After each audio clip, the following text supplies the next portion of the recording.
Aïe, aïe, aïe. Le séjour de caca à Paris et puis la réunion du G5 d'aujourd'hui. Je vais vous raconter un peu. Vous savez, j'ai des amis grands journalistes qui ont leur accès à l'Élysée et leur source à l'Élysée. Ils m'ont appelé.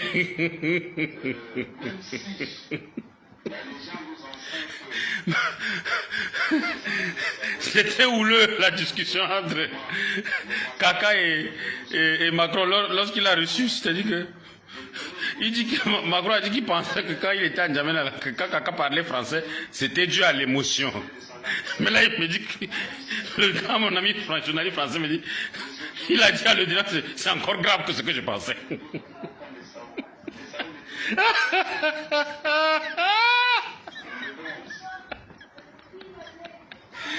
Ils ont dû faire appel à un traducteur. Le gars parle en français, mais il y a quelqu'un qui traduit en français à Macron et aux autres.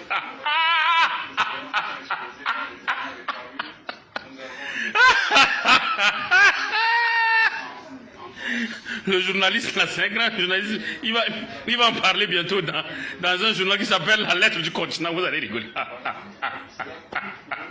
Non, la honte. Et vous savez que le G5, là, normalement, là, ça allait être fait en présentiel. Les gars devaient être là. Et normalement, chaque fois qu'un président arrive, ils font une conférence de presse avec le président français. Vous avez remarqué notre Tshisekedi, là, Bazoum et tout, ils font une conférence de presse. Kaka a refusé la conférence de presse parce qu'il allait parler en gourane.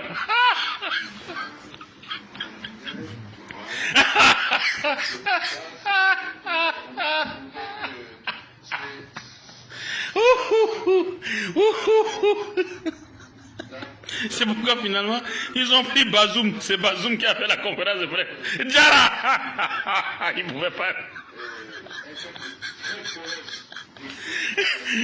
Chalo, chalo, chalo patou.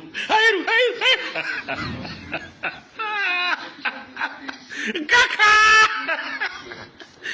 Interprète en français du français en français.